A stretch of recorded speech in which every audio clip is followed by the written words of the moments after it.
আসসালামু আলাইকুম। প্রিয় দর্শক, চারপাশে কি ঘটছে, কি হতে চলেছে, কারা সংঘটিত হচ্ছে, কেন সংঘটিত হচ্ছে, এই কথাগুলো এ কারণে বলছি। আপনাদের কাছে যদি আমি প্রশ্ন করি যে এর আগে কখনো প্রেসার কুকার বোমার নাম শুনেছেন কখনো? আমি নিশ্চিত হাতে গোনা ২-৪ জন ৫ জন মানুষ ছাড়া, যারা মোটামুটি এসব বিষয়ে খোঁজখবর রাখেন, তারা ছাড়া আমরা কেউই এই প্রেসার কুকার বোমার নাম শুনিনি, শুনে অভ্যস্ত নই।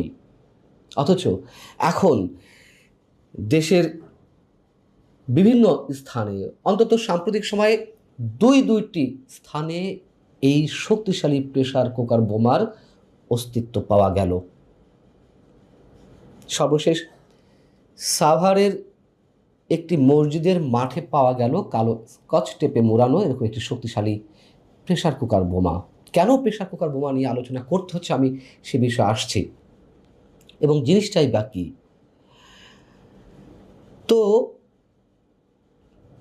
যখন আইন শৃঙ্খলা রক্ষাকারী বাহিনী নিশ্চিত হলো যে এটি শক্তিশালী প্রেসার কুকার বোমা, তখন সেটিকে নিষ্ক্রিয় করতে হবে ফাঁকা স্থানে বিস্ফোরণ ঘটানোর মাধ্যমে।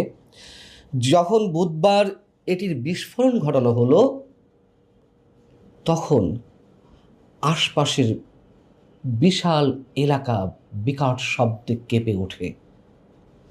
যেখানে এটির বিস্ফোরণ ঘটানো হলো নিষ্ক্রিয় করার জন্য, সেই স্থান থেকে আধা কিলোমিটার দূর পর্যন্ত কেঁপে ওঠে এবং এই শব্দ শোনা যায়। আধা কিলোমিটার, চিন্তা করা যায়। এবং রীতিমতো আতঙ্ক ছড়িয়ে পড়ে চারদিকে।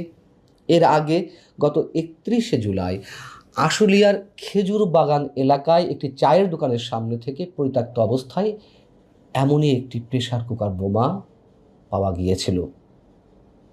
কারা এই বোমা ব্যবহার করে, কোত্থেকে এই বোমা এলো?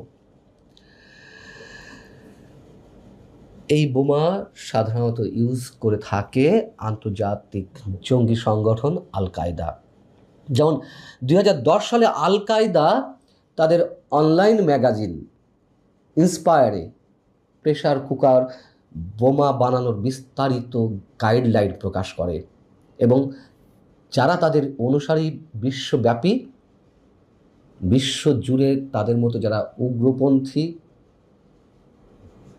তারা এই পদ্ধতি অনুসরণ করা শুরু করে। আমি কয়েকটি উদাহরণ দিই। ২০০২ থেকে ২০০৪ সাল পর্যন্ত আফগানিস্তান, ভারত এবং পাকিস্তানের বিভিন্ন সন্ত্রাসী হামলায় এই বোমা ব্যাপকভাবে ব্যবহারের চল শুরু হয়।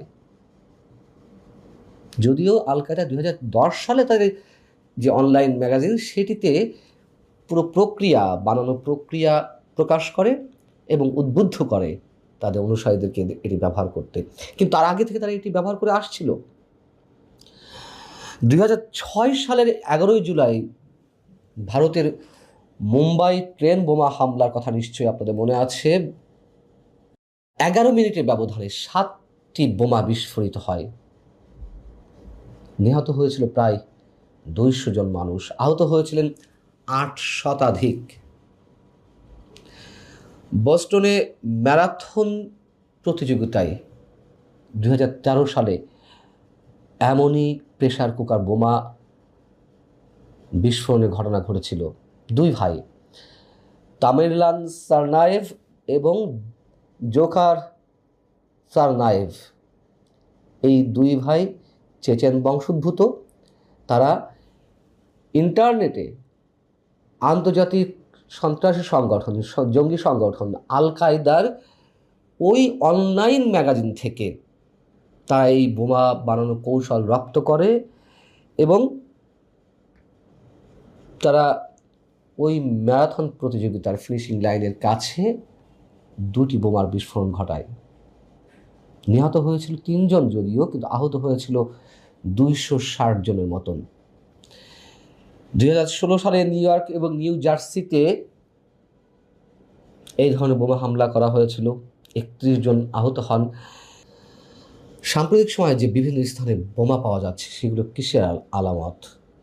রাজধানীর মতিঝিল মেট্রো রেল স্টেশন থেকে পাওয়া গেল বোমা। বিভিন্ন জায়গা থেকে বোমা উদ্ধার করা হচ্ছে। আইন শৃঙ্খলা রক্ষাকারী বাহিনী মানে সারা দেশে সতর্কতাও জারি করেছে। ইভেন বুধবার বরিশাল চিফ জুডিশিয়াল ম্যাজিস্ট্রেট আদালতের সামনে বোমা বিস্ফোরণের ঘটনা ঘটেছে। কেউ হতাহত না হলেও চারিদিকে আতঙ্ক ছড়িয়ে পড়ে। এখন বিষয় হচ্ছে যে দেশে জঙ্গি আছে কিনা তা স্পষ্ট করে তো সরকার স্বীকার করছে না। সরকারের মধ্যেই এই নিয়ে মতবিরোধী রয়েছে। কদিন আগে স্বরাষ্ট্রমন্ত্রী বললেন দেশে জঙ্গি বলে কিছু নেই, আবার প্রধানমন্ত্রী তথ্য উপদেষ্টা বললেন কিছু মাত্রায় আছে, কেউ কেউ বলছে যথেষ্ট পরিমাণ আছে, আবার পুলিশের পক্ষ থেকে সারা দেশে সতর্কতা জারি করা হয়। এমন মতবিরোধ কেন?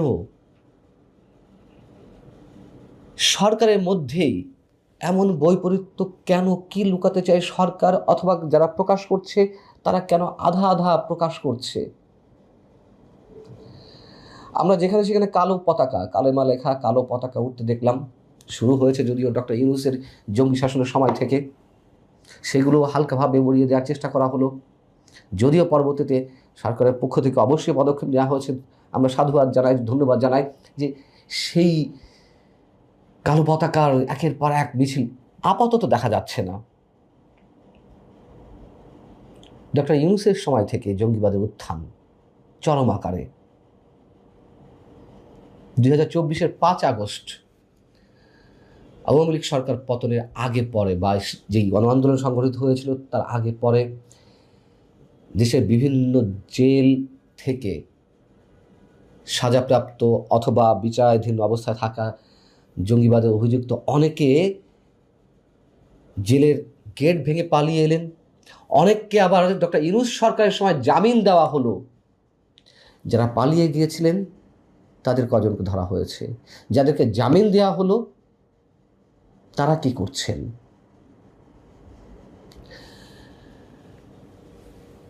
সার্জিও গোর্জ কদিন আগে যে বাংলাদেশ সফরে এলো, আমরা শুনতে পাই যে এ বিষয়ে নাকি করা একটি বার্তা দিয়ে গেছেন তিনি। আমরা জানি না তারপর থেকে তৎপরতা শুরু হয়েছে কিনা। তবে সরকার কখনো কখনো এই গোষ্ঠীকে সন্ত্রাসী গোষ্ঠী হিসেবে চিহ্নিত করছে, আখ্যা দিচ্ছে। আবার কেউ কেউ বলছেন জঙ্গি গোষ্ঠী,